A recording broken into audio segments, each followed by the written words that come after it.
우리 오늘 포도원 농부 비유에 대한 말씀인데요.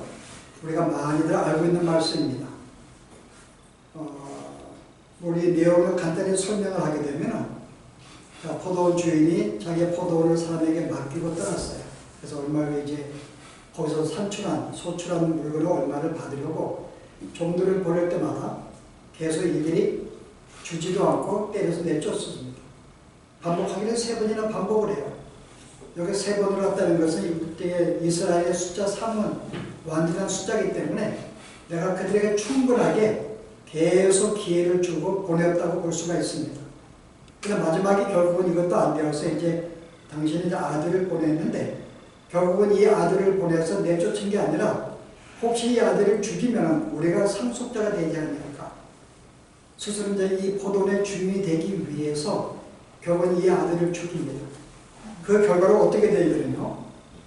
결국은 이 돌로 말미암아, 우리가 이미 말씀을 들었기 때문에 이 반석 그리스도로 말미암아 온 이 포도원 사람들이 흩어지게 되는, 우리가 이런 내용을 오늘 우리에게 소개합니다. 자, 오늘 여기에 포도원의 소출의 얼마를 얻기 위해서 보냈습니다. 그리고 실은 올 때마다 왜 소출을 가졌으면 주면 될 텐데 왜 주지 않았을까요? 그거 힘든 거 아니거든요. 어차피 주인이 맡기고 간 거 소출의 얼마를 주면 편하게 나머지 가질 수가 있는데 왜 그 소출을 주지 않았을까? 그리고 과연 이 내용에 여기에 소출은 뭘까? 뭐 어떤 사람은 개인의 어떤 이 신앙의 열매라고도 이야기하는데 여러 가지 해석이 있지만은 과연 이 소출은 뭘 말할까? 실은 오늘 이 말씀은 여러분들이 배경이 좀 필요합니다. 예수님이 주신 이 비유의 말씀은 구약의 이사야 5장에 있는 말씀을 조금 변경해서 상황에 맞게 하신 말씀이에요. 우리가 이 이사야 5장에 이 비유의 말씀이 어떻게 우리에게 소개되고 있는지 한번 보실래요? 이사야 5장 1절. 나는 내가 사랑하는 자를 위하여 노래하되 내가 사랑하는 자의 포도원을 노래하리라. 내가 사랑하는 자에게 포도원이 있으며 심히 기름진 산이로다. 포도원이 등장하죠. 그래서 땅을 파서 돌을 제하고 극산품 포도나무를 심었도다. 여기 포도나무는 이스라엘 백성을 의미해요. 내가 이 모든 만방 가운데 특별히 이스라엘을 불러서 내가 저들을 내 백성 삼았다는 그런 내용입니다. 그 중에 망대를 세웠고 그 안에 술터를 팠도다. 좋은 포도 맺기를 바랬더니 들 포도를 맺었도다. 실은 이제 포도나무를 심고 이제 좋은 열매를 얻기를 원했는데 어떤 포도가 나왔어요? 들포도가 나온 거예요. 먹기 힘든, 써버리고 이렇게 먹을 수 없는 들포가 나온 것입니다. 그 예루살렘 주민과 유다 사람들을 구하노니 이제 나와 내 포도원 사이에서 사리를 판단하라. 내가 내 포도를 위하여 행한 것 외에 무엇을 더할 것이 있으랴. 내가 좋은 포도 맺기를 기다렸거늘 들포도를 맺음이 어쩌미뇨. 내가 내 포도원에 어떻게 행할지를 너에게 이르리라. 내가 그 울타리를 걷어 먹힘을 당하게 하며 그 담을 헐어 짓밟히게 할 것이요 내가 그것을 황폐하게 하리니 다시는 가지를 자름이나 북을 돋우지 아니하고 찔레와 가시가 날 것이며 내가 또 구름에 명하여 그 위에 비를 내리지 못하게 하리라 하시니라. 그리고 그 다음에 쭉 내용이 나오면 내가 저들에게 정의를 바랬더니 저들이 포악하였고 선을 원했더니 악을 행했다 말씀이 나옵니다. 그래서 실은 오늘 이 5장과 비교해 볼 때는 뭔가 그들에게 어떤 이 백성들에게 삶의 열매, 하나님의 사람으로 선한 열매를 맺기를 원했는데 그들이 그 열매를 맺지 못한 거예요. 오히려 나쁜 열매를 맺어버린 거죠. 자, 오늘 이 말씀을 가지고 오늘 예수님이 오늘 이 배경에 가지고 말씀하신 것입니다. 근데 이 말씀만 지금 말씀을 주신 대상이 누굴까 그러면? 바로 앞에 여러분 19장 20장에 소개가 돼요. 대상이 누군가?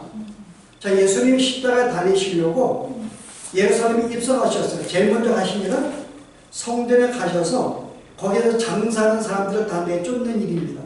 그리고 이 집은 기도하는 집이기 때문에 너희가 장사하지 마라. 왜 너희 이익을 위해서 하나님의 성전을 이렇게 오염되느냐. 그들을 내쫓습니다. 그리고 그 성전에 계셔서 말씀을 가르치세요. 근데 여기에 바리새인과 서기관 제사장들이 분노를 합니다. 자, 19장 47절 보실래요? 예수께서 날마다 성전에서 가르치시니 십자가 달리기 전까지 며칠 동안이죠. 대제사장들과 서기관들과 백성의 지도자들이 그를 죽이려고 꾀하되 죽이지 못한 것은 백성들이 너무나 예수를 따르기 때문에 어려움 당할까봐 죽이지 못해요. 그래서 그 다음에 가지고 사각지 기회를 가지고 옵니다. 시비를 거는 거죠. 뭐라 그래요? 네가 무슨 권세로 가르치고 있느냐. 그래서 그런 이제 시비가 나옵니다. 바로 이 배경을 가지고 이 말씀을 주신 거예요. 그럼 결국은 여기에 배경이 뭔가 하면은 예수님이 성전에 오셔서 말씀을 가르쳤는데 그들이 그 말씀을 듣지 못하고 죽이려고 합니다. 예수님이 어떤 말씀을 가르쳤는데 왜 그들이 예수님을 죽이려고 했을까요? 그럼 지금까지 이 제사장과 바리새인들 종교 지도자의 가르침이 지금까지 어떤 가르침이었을까요? 뭔가 거기에 상반되니까는 예수님의 가르침이 반대가 되니까는 그들을 죽이려고 했겠지, 예수님을. 과연 그 내용이 무엇일까요? 자, 이 내용을 볼 때는 제사장들과 이 서기관 바리새인들의 가르침은 분명해요. 하나님의 말씀을 계명을 지키자. 그 말씀에 순종하자. 그리고 우리가 기도도 하고 금식도 하고 예배도 하고 구제도 열심히 하고 이게 그들의 가르침이었어요. 그럼 우리가 볼 때는 이 가르침은 엄밀하게 보면 굉장히 우리가 사람들이 볼 때 선한 일들입니다. 착한 일들이에요. 우리가 이렇게 봉사도 하고 헌신도 하고 예배도 드리고 기도도 하고 이 선한 일들을 하자고 가르쳐 왔는데 예수님은 다른 걸 가르치신 거예요.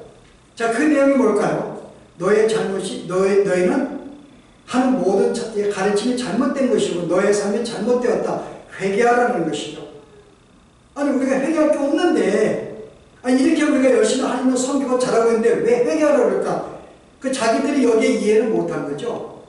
그리고 자기들이 뭔가 가르침이 잘못되었다 그러니까 뭔가 삶이 옳지 않다 그러니까 우리는 지금 착한 일 하고 있는데 왜 우리가 잘못됐다 그랬을까? 아마 이런 우리가 배경 속에서 이들이 화가 나고 예수님은 거절하고 죽이려고 했던 것이죠. 그럼 우리가 이런 내용으로 볼 때는 사실 예수님이 이들의 삶의 문제는 어떤 도덕적인 윤리적인 문제가 아닌 걸 알 수가 있어요. 우리는 보통 착한 행실, 하나님이 원하시는 선한 삶이라는 것은 우리가 도덕적으로 윤리적으로 착한 것들을 생각을 해요. 남에게 헌신하고 봉사하고 양보하고 구제하고 어떤 이런 사랑을 베푸는 이게 우리가 생각한 착한 일입니다.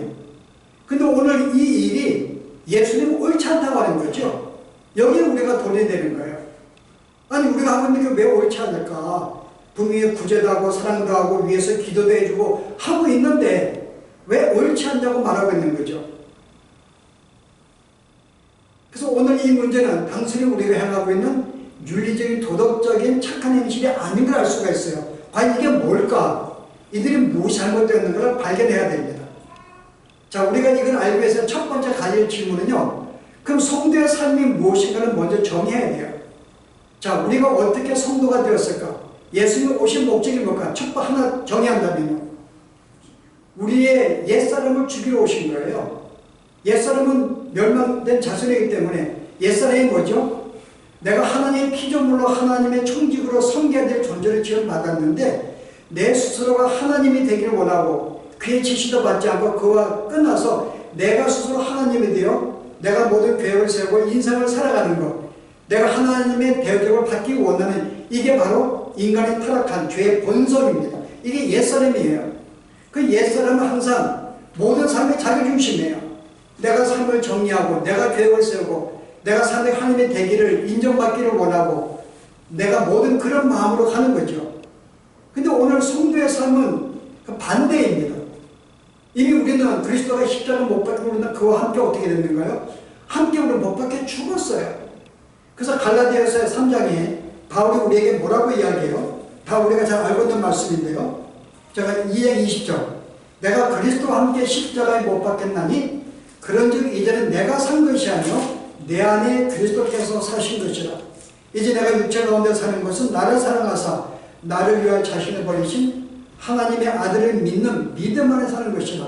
자, 여기서 내가 십자가에 못 박힌 내가 옛사람은 죽었다고 이야기해요.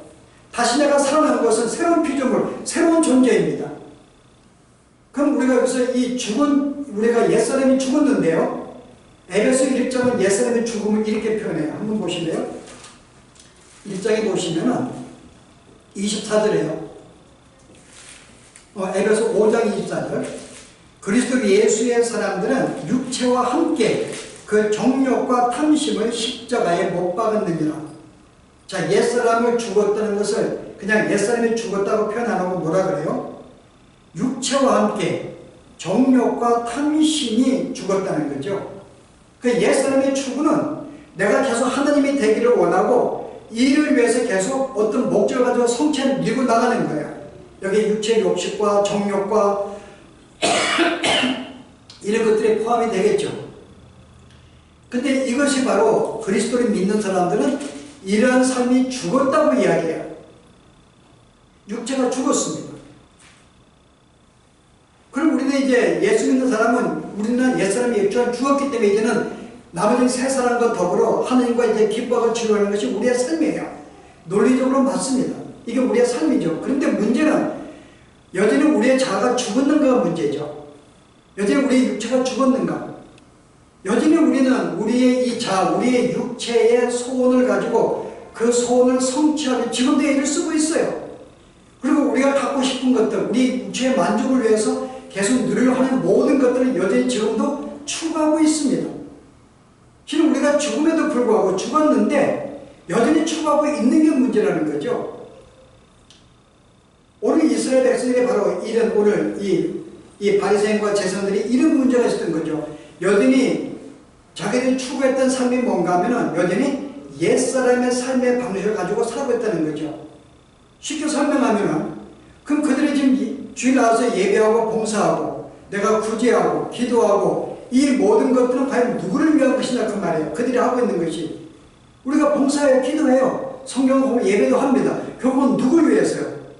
이스라엘 백성들은 내가 이렇게 주 앞에 이렇게 열심히 말씀을 지금 순종하였으니 그 다음에 뭘 바래요? 나를 축복해 주옵소서. 그래서 내가 하는 모든 일이 풀리게 하시고 건강하게 하시고 안정되게 하시고 나의 삶을 윤택하게 하여 주옵소서. 이게 그들의 바람이었어요. 이게 유대인들의 바람이에요. 그래서 그들이 메시아를 기다리는 것도 그가 이 땅에 오셔서 우리가 잘 섬겼기 때문에 그가 이 메시아 왕국, 다윗과 같은 이 땅의 지상의 메시아 왕국을 건설해서 거기에 풍요로운 삶을 살기를 원했죠. 무엇의 결과로? 우리가 이렇게 잘 주님을 섬기고 있기 때문에 그들의 목적은 똑같이 봉사하고 예배하고 구제하는데 목적은 뭐예요? 여전히 나라는 거예요. 나의 행복, 나의 기쁨, 나라는 자아가 죽지 않았다는 거죠. 우리가 그 모습을 누가 보여줘요? 베드로가 그 모습 보여줘요. 여러분 그 마태복음 19장 보면 베드로가 그 포도원 비유를 하시기 전에 그 오난 사람이 와가지고 어떻게 하면 영생 얻겠습니까? 그럴 때 뭐 이렇게 뭐 부자 설명하며 다 버리고 나올 때 베드로가 뭐라고 이야기해요? 제가 19장 읽어볼게요. 27절에 이에 베드로가 대답하여 이르되 보소서 우리가 모든 것을 버리고 주를 따라 싸운즉 그런즉 우리가 무엇을 얻으리까? 내용을 볼 때는 한절 같아요. 베드로는 예수님을 따르기 위해서 모든 걸 버렸어요. 자기의 배와 자기의 그물과 모든 가족을 다 버리고 주님을 따랐습니다. 철저한 헌신과 봉사였죠. 근데 결과는 뭐예요?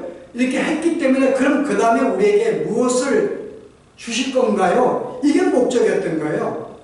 모든 걸 버리고 헌신한 것이 이게 주요 목적이 아니라 그 결과로 무엇을 얻기로 한 거죠. 이것도 여전히 자기가 무엇인가 얻어서 만족하고 자기가 이런 풍성한 삶으로 하나님과 같은 어떤 그 뭔가 세상을 주의하고 누리는 그런 삶을 계속 원하고 있었던 거죠. 여러분 20장에 동일한 내용이 나와요. 20장의 내용에 연관돼서 나오는데요. 20절에요. 세베대 아들의 어머니가 예수님께 와서 절합니다. 예수님 뭐라 그래요? 내가 뭘 원하느냐? 그때 뭐라 그래요? 한 아들은 주님의 왕이 되시거든 좌편에, 한 아들은 우편에. 이 말을 제자들이 다른 제자들이 듣고 분노했습니다. 왜냐하면 실은 자기들도 그걸 원하고 있는데 이게 새치기 한 거죠. 그럼 둘이 먼저 가는 우리는 뭐야? 그럼 여기 예수님의 제자들 모두도 뭐예요? 내가 예수님을 다 버리고 따랐기 때문에 그 우리도 어떤 높은 명예를 얻기를 원했는데 바로 이게 그럼 예수님은 그 다음 뭐라 그래요? 그 다음에 내가 이제 낮아지라 그러고 섬기는 자가 높은 자가 아니라 섬기는 자가 되라 그러고 이제 말씀을 주시는데 어쨌든 이 제자들의 이 모습 당시에 바리새인들의 모습과 거의 똑같았어요.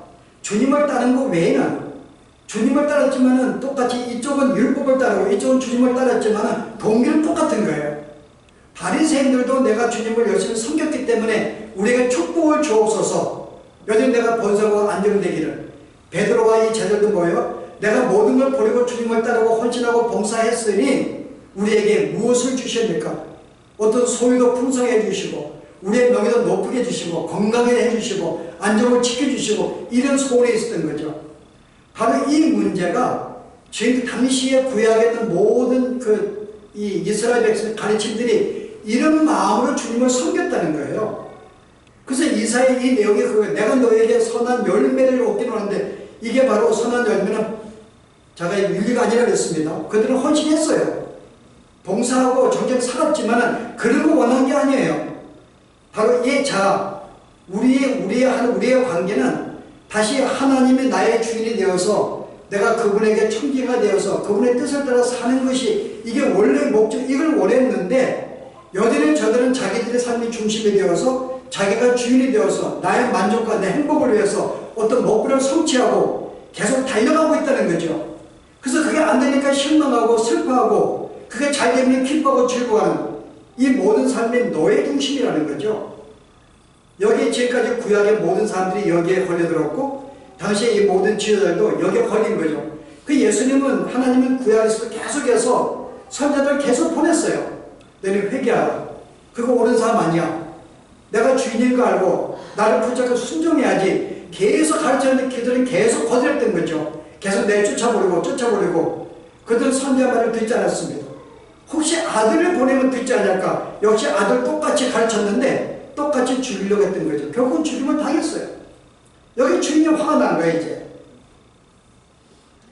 그럼 오늘 이 장면이 우리가 현대인들의 우리 오늘날 교회를 비교할 때에 우리는 어떤 모습일까? 오늘날 교인들이, 여러분이 오늘날 교인들의 모습을 잘 비유한 책이 하나 있습니다. 그 영국의 대문호가 있죠. 여러분 알고 있는 누가 있어요? 톨스토이하고 도스토옙스키. 이 두 사람은 대문호입니다. 근데 이 두 사람의 공통은 독실한 크리스찬이에요. 이 사람들의 말년에 쓴 책들이 굉장히 우리의 영혼에 도전을 이어주는 그런 겸허한 서적들입니다. 그래서 그 도스토옙스키 책 가운데 여러분 알고 있을 거예요. 죄와 벌, 악령, 그 중에 우리가 알고 있는 카라마조프의 형제들, 이쯤 굉장히 그 당시에 참선이 뭐고 이 가짜 악이 뭔지 진짜 참된 신앙이 무엇인지 바로 이것들을 우리가 도전하고 쓴 책이 바로 그 책이에요. 한번 읽어보면 책들입니다. 근데 거기에 이 카라마조프의 형제들의 그 책에 한 부분을 소개하면은 한 부분이 우리 성도의 삶을 어떤지를 보여주고 있는 내용이에요. 그게 1800년 초잖아요. 그죠? 그 내용이 뭔가 하면은 예수님이 이제 십자가에 죽으셔서 승천하신 다음에 한 1800년 지났어요. 그 글에 가면. 그래서 내가 이제 우리 교회들이 어떻게 이 땅에 잘 성장하고 있는지, 내가 어떻게 살고 있는지 보시기 위해서 다시 이 땅에 내려오시는 거예요. 교회를 보시기 위해서. 근데 오실 때 모습은 당시 2000년에 오셨던 그 모습을 거치다 오셨어요. 풍채도 없고, 흠만한 것도 없고, 모양도 별로 없고, 존경할 만한 것이 없는 어떤 그런 허름한 모습으로 다시 이 땅에 오신 거예요. 여전히 신성 가지신 채. 그러다가 이제 러시아 한 교회를 들어갔습니다. 들어가려고 했더니 거기 마침 성도들이 이제 교회 들어가려고 막 들어가는 거예요. 근데 이 사람 보더니 괜히 이거 얼굴을 찡그리고 뭔가 이렇게 좀 이렇게 박대하는 그런 분위기가 보이는 거예요. 왜냐면 이 사람 모양이 형편이 없는 거죠. 풍채도 없죠. 냄새도 나죠. 이렇게 별 볼 일 없죠. 거지 같은 모습이니까는. 이제 그런데 이제 당신 누구냐 했더니 이제 예수님이 나는 예수다. 내가 이전 너희를 위해서 내가 죽었고 쭉 설명하니까는 이 성도가 하는 말이 아니 우리가 배운 예수님하고 좀 다른데요? 아니 그 모습을 어떻게 우리의 기도를 응답할 수 있을까요? 이런 모습을 우리가 좀 많은 문제들을 기도하는데 어떻게 응답해 줘 했더니 나는 너희들의 기도를 응답해 주려고 온 것이 아니 이전에 너희의 생명을 살리려고 온 거야. 그랬더니 아니 우리가 배운 것은 하늘에서 응답하시는 주님으로 배웠는데 우리가 그러면 이제 반박을 하니까는 예수님이 혹시 너희가 그러면은 너희를 가르치는 목사를 데려와라. 그럼 나를 알아볼 거야. 그래서 목사를 모셔와요. 근데 목사님 보더니 목사님 또 똑같이 네가 나 알아보겠나 나 예수다 그랬더니 딱 보더니 예수님 잠깐만 예수님하고 단독으로 둘이 이야기하시라고 옆으로 데려가요. 아무도 없는 데서. 그리고 하는 말이 내가 이 교회가 얼마나 크게 성장한 줄 아시다고. 굉장히 성장했습니다. 근데 어떻게 성장을 아시냐고. 우리 하나님이 우리의 모든 삶을 해결해 주시고 우리가 축복해 주시고 우리와 함께 하시고 이런 번성을 축복한 결과로 많은 성도들이 몰려왔습니다. 그런데 지금 이 모습으로 지금 우리가 예수라 그러면은 교인들이 반박할 것입니다. 어떻게 우리 기도 응답할 수 있지? 그러니까 내가 그들의 가르친 예수는 실제 2000년 전에 십자가 전에 예수를 가르친 게 아니라 나는 이미 승리하시고 부활하셔서 하늘에 계셔서 우리를 지켜보시고 우리의 문제를 해결해 주시고 도우시고 함께 하시고 응답하시는 나는 주님으로 가르쳤습니다. 그걸 사람들이 그걸 좋아서 응답받기 위해서 삶이 풍성하게 날려왔는데 지금 이 모습으로 예수를 소개한다면은 사람들이 오겠습니까? 만약에 그러면 아마 돌에 맞아서 아마 쫓겨날 것입니다. 그러니까는 예수님의 이 모습은 교회 성장에 전도에 도움이 안 되니까는 빨리 좀 떠나십시오. 이게 목사의 말이었어요. 그게 이제 그 소개가 돼요. 그 결국은 이 목사는 결국은 진짜 이 참된 예수를 증거한 게 아니라 가짜 예수를 그들에게 가르쳤고 이 예수를 찬양하고 있었던 거예요. 지금까지. 그럼 우리가 찬양하고 있는 모든 모습은 나를 축복하시고 나를 이렇게 함께 하시는 그 주님을 찬양하는 거지 어떤 그 모습, 고난과 성경과 그런 모습으로 가진 예수를 보고 찬양하는 게 아니라는 거죠. 이게 바로 오늘날 신앙의 모습을 가르치고 있는 거예요. 오늘 우리들 주님을 찬양한다 그럴 때 과연 우리가 뭘 찬양하는가? 나를 축복해 주어서 그 내가 삶이 잘 되기 때문에 찬양하는가? 과연 내가 주님을 섬기는 목적이 뭐냐 그 말이에요. 오늘 우리가 이 비유가 오늘 우리들의 섬기고 있는 신앙의 한 모습인 것을 우리에게 소개를 해줍니다. 우리는 왜 주님을 섬기는가?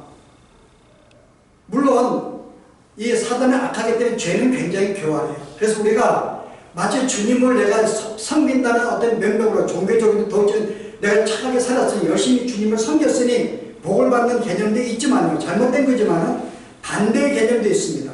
그게 뭔지 아세요? 내가 온전히 주님을 섬기는 삶을 다른 방식으로 나타나기도 해요. 뭔가 내 꿈을 성취하는 것도 있지만 버리는 것도 있습니다. 여러분 그 바울이 사도행전 10장에 보시면 아덴에 들어가요. 갔더니 많은 우상을 보고 분노합니다. 근데 당시의 모든 이 철학을 대표하는 두 학파를 만나게 돼요. 스토아 학파와 에피쿠로스 학파. 보실래요? 10장 보실래요? 사도행전에 18절에 보시면요. 어떤 에피쿠로스와 스토아 철학자들도 바울과 쟁론할세. 자, 쟁론은 내적인 뭘 쟁론했을까요? 스토아 학파와 에피쿠로스 학파 알고 있죠? 우리는 스토아는 이 두 학파는 둘 다 소크라테의 제자들인데 실제 동일한 목적은 똑같아요. 어떤 것을 내가 바라는 꿈을 성취하기 위해서 스토아 학파는 열심히 한 번 더 허리를 짚고 한 번 참고 인내하고 견디고 그 목표를 성취하는 것입니다. 포기하지 말자는 거죠. 한 번 더 인내하자. 한 번 더 우리가 무릎 쓰자. 한 번 더 참자. 그 끝까지 견디다 보면 우리가 원하는 목적을 성취할 수 있을 것이다. 그 우리에게 인내와 봉사와 충성과 어떤 그걸 가르쳐요. 괜찮죠? 이것도 원래 사람들 살아가는 방법이죠. 우리가 우리 일을 성공하기 위해서 우리가 한 번 더 인내하고 한 번 더 참고 한 번 더 노력해서 계속 나가는 것. 반대 에피쿠로스는 반대입니다. 똑같은 목적이 똑같아요. 동일한 거. 성취하기 위해서 버리는 거예요. 성취하기 위해서. 실은 인간의 참의 행복은 다 행복이라고 했는데 내 삶의 목표는 이 땅의 행복이라고 생각을 해요. 행복하기 위해서 한쪽은 열심히 노력해서 그걸 얻으려고 하는 것이고 한쪽은요. 행복하기 위해서 버리는 거예요. 똑같이. 왜냐하면 에피쿠로스의 주장은 뭔가 하면 사람이 왜 집착하고 욕심을 부리고 고통에 빠지고 있는가? 그가 뭔가를 소유하고 있기 때문에 거기에 계속 빠지고 고통을 받는다는 거죠. 그게 소유가 없으면 많이 편해질 텐데 그게 있을 말미암아 그게 뭐 안 되니까는 원하는 주지 못했기 때문에 그게 있었기 때문에 그거 걱정한다 이죠. 그래서 모든 걸 버린다는 거죠. 그래서 여기에 사상을 받는 여기에 무소유가 나와요. 버림으로 말미암아 행복을 얻는 것. 오늘날도 많은 종교에 있는 사람들이 있습니다. 불교계도 기독교에도요. 제가 알고는 불교 어떤 사람은 자기가 죽을 때에 장례식 하지 말라고 그래요. 나를 뭐 어떻게 살았고 뭐 자체가 이거는 버림에 어긋났기 때문에 장례식 갖지 말고, 제가 아는 한 목사님 돌아가셨는데 그분은 내가 죽으면 무덤도 세우지 말라고 그래요. 아무도 모르게. 나라는 존재가 있다는 것도 모르게 하라고 그래요. 그 자체로 나를 드러내는 거기 때문에. 그리고 어떤 한 사람은 그가 많은 가르침을 가졌는데 결국 이 가르침과 내가 쓴 글들을 책으로 내지 마라. 이거로 내가 또 알려지니까는. 제가 아는 한 분은요, 목사님은 우리가 큰 주석을 쓰신 분인데 그분 돌아갈 때 그랬어요. 소원이 이 모든 주석의 인생 모든 원판을 다 불태워 없애라. 더 이상 책을 내지 말라. 내가 쓴 이 모든 주소로 말미암아 혹시 내가 또 이렇게 그들에게 존경받을까봐, 그것도 싫으니 이게 무소유주의죠. 모든 걸 버리고 체념함으로 말미암아 어떤 행복을 누리는 것. 근데 뭐가 문제인가요? 하나만 더 예를 들면요, 어떤 한 사람은 굉장히 그 사람이 그 인물 가운데 한 사람인데 그가 굉장히 난초를 굉장히 기르는 걸 굉장히 사랑했어요. 그 난초 기르는 게 어렵다면서요. 그래서 굉장히 가꿨는데 너무 여기 내가 신경을 쓰더래요. 나가도 이게 걱정되고 이게 걱정되고 난초를 키우는데 걱정이 돼가지고 하루는 그냥 자기가 키운 모든 난초를 다른 사람에게 줘버렸대요.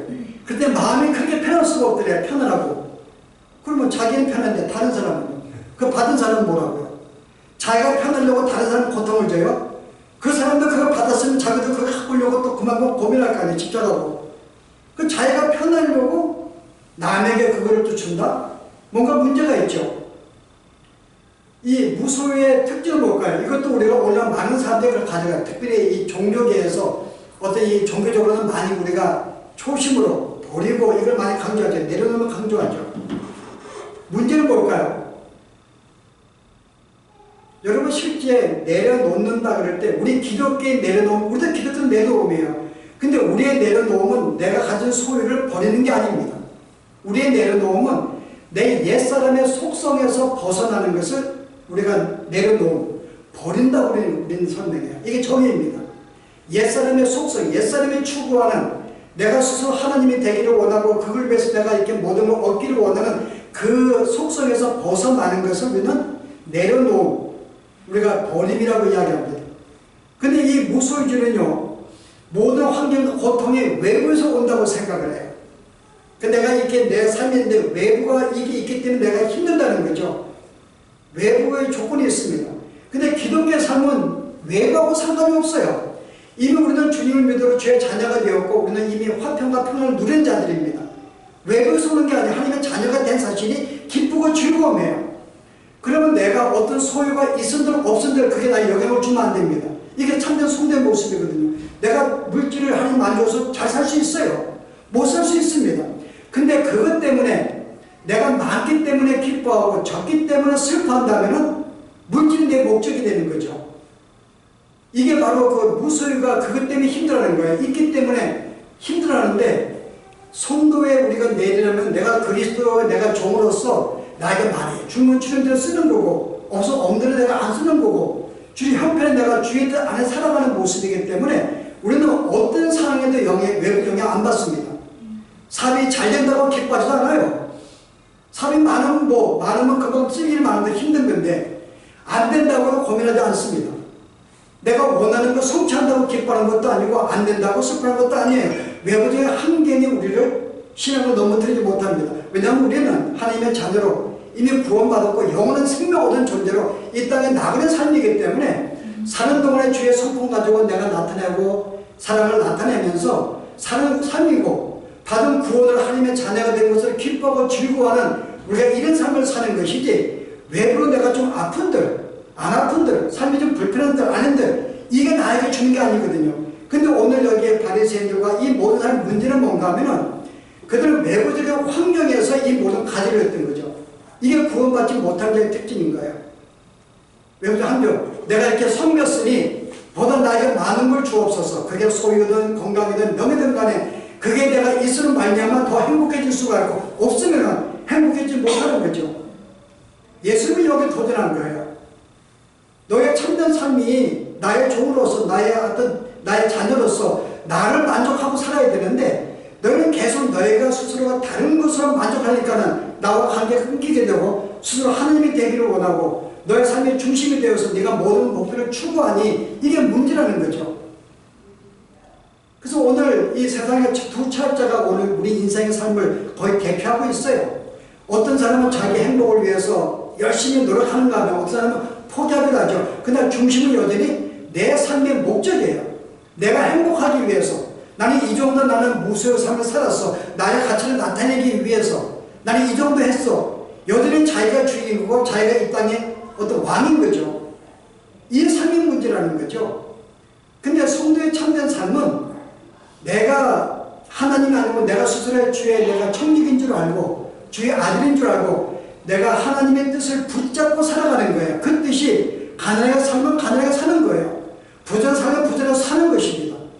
그것은 나에게 있다는 내래요. 어떤 삶을 살든지 바로 이 삶의 이 당시에 이 제자 예수님 따른 제자들과 바로 유대인들의 삶이 바로 목적이 여전히 하나님의 자녀를 말미암아 우리가 옛사람이 새사람이 되에 불구하고 여전히 옛사람이 숨고 살아가는 거지. 이 사람이 그냥 하나님이 되기를 원했고 그래서 인생을 내가 계획하고 내가 고민을 하고 내가 고심을 하고 계속 내가 만들어가는 거죠. 하나님께서 뭘 염려해. 내가 너를 먹이고 살릴 건데 새들을 보라 들을 보라 내가 너를 먹을 거를 함께 할 건데 뭘 염려냐. 내가 너를 위해서 내가 아들을 내가 주었거든. 이 땅에 모든 걸 내가 왜 안 주겠느냐. 그것을 믿고서 마음의 평안하게 살아가는 거 이게 성도의 삶인데요. 여전히 우리는 무엇인가 내가 이걸 고를 성취하게 되면은 여전히 내가 기뻐할 거야. 안 되면 슬플 거야. 이 개념이 있기 때문에요. 여전히 주인은 나라는 거죠. 오늘 농부의 이 포도 농부 비유가 이걸 말하고 있는 거예요. 왜 이들이 책망을 받았을까? 왜 이들이 예수님 받고 마음속에 분노가 생겼을까? 자기들은 착하고 봉사하고 있는데. 그래서 오늘 우리의 성도의 삶을 야고보가 이렇게 하나로 정의하는데요. 야고보 한번 5장 4장 보시기 바랍니다. 우리의 삶이 어떤 모습으로 살아야 될지를 우리에게 이해해 주고 있는데요. 4장 13절 들으라 너희 중에 말하기를 오늘이나 내일이나 우리가 어떤 도시에 가서 거기서 1년을 머물며 장사하여 이익을 보리라 하는 자들아. 계획이 있어요. 이 계획은 누가 하는 거지만요. 내가 인생을 내가 계획한 거예요. 내가 이렇게 하면 잘 될 거야. 내가 세웠습니다. 그래서 내가 이익을 볼 거야. 잘 풀릴 거야. 근데 14절이에요. 내 일을 너희가 알지 못하는도다. 너의 생명이 무엇이냐. 너희는 잠깐 보이다가 없어지는 안개니라.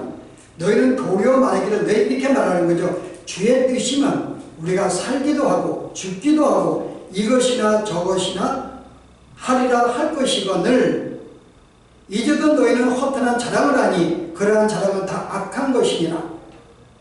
오늘 이것이 오늘 성도들이죠. 우리는 우리의 인생을 우리가 계획을 해요. 우리가 목표를 갖습니다. 마치 그거를 내가 성취하면 내가 사람들에게 뛰어난 일이고 내 만족을 행복을 산다고 생각을 해요. 이 계획을 하는 자체하고 하나님은 나에게 생명을 감사하면서 나의 생명을 드러내는 그날까지 내가 주신 성품을 가지고 내가 여전히 주님을 사랑하면서 형제를 섬기면서 나에게 주신 일들을 내가 열심히 일하는 것, 그 결과가 나쁘든 좋은 그 이따진 내려요. 실은 내가 오늘 이게 주의 뜻이면은 내가 이렇게 할 수 있는 거 저렇게 할 수 있는 거예요. 내가 스스로 주인데 내 뜻을 내가 세우고 내 목표를 달성해 나가느냐 아니면 내가 계획이 있다 할지라도 이게 주의 뜻이 아니라면은 그걸 포기하고 양보해서 이 삶의 문제가 성도와 불신자 삶인 거죠. 이게 아니라 그러면 오늘 성도의 삶은 불신자 비교할 때 예수 믿는 놈이랑 아무 차이가 없는 거예요. 여전히 우리도 살기 위해서 몸부림치고 그 삶에 몸을 쳐요. 뭘 위해서? 보다 안정되게 어려움 안 당하고 보다 우리가 좀 풍성해가지면 잘 살기 위해서 여전히 자기 중심적으로 사는 건 똑같다 그 말입니다. 예수 믿는 표가 차이가 없는 거예요. 근데 오늘 이것은 너희는 청직이라는 거죠. 이젠 새로운 피조물로서 너희는 내 아들이 되었으니 이제는 너희가 주의 뜻을 내가 따라서 나에게 뭘 명하든 간에 주께서 명하신 내가 계획이 있어요. 근데 그게 하나님이 인도 안 하시면 내가 놓는 것입니다. 나를 내가 원치 않는 길로 인도하면 그걸 가는 거 자연스럽게 그걸 가는 것이 이게 우리의 삶의 모습이라는 거죠. 그래서 우리는 삶의 순간순간마다 이걸 생각해야 돼요. 이게 내 계획과 내 꿈을 이루기 위한 것인가? 내 자를 위한 것인가? 아니면 진짜 하나님을 위한 것인가? 이걸 항상 생각을 하고 내가 움직인다면 내가 왜 슬퍼하지? 내가 왜 기뻐하지? 내가 하나님의 자녀가 된 것은 내가 백성이 된 것을 기뻐하는지 아니면 뭔가 내가 하는 원하는 것이 잘 되고 있기 때문에 기뻐하는지 그건 내가 꾸몄다는 거죠. 그게 벌써 내 중심적인 삶이죠. 그래서 우리가 이 삶을 하나하나 우리가 이렇게 점검을 산다면 우리는 보다 우리가 좀 실수하지 아니하고 새로운 피조물로서 옛사람이 죽은 사람으로서 이제 하나님의 기뻐하고 즐거운 삶이 우리가 이럴 때 놓이게 되는 거죠. 그래서 오늘 우리가 이 말씀을 보시고서 다시 한번 우리의 삶을 하나하나 점검하시면서 지혜롭게 우리가 주 앞에 충성된 우리의 삶이 되기를 바랍니다. 기도하십시오.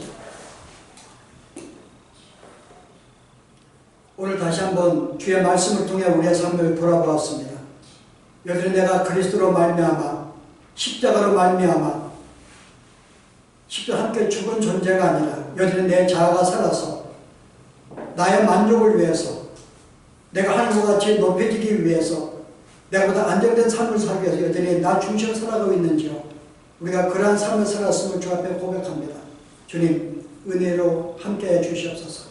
이제 우리가 주의 새로운 피조물로 주의 자녀가 된 것을 늘 감사하며 영원한 주의 백성인 것을 감사하며 우리가 이 사실을 우리가 잊지 아니하고 순간순간마다 주께서 인도하시는 대로 주의 뜻이라면 우리가 그때 기쁨으로 걸을 수 있는 삶이 되게 하시고 결코 인생을 내가 계획하고 추진한 삶이 아니라 주의 뜻에 따라서 움직이고 살아갈 수 있는 저희들의 삶이 되도록 인도하여 주옵소서. 예수 이름으로 기도합니다.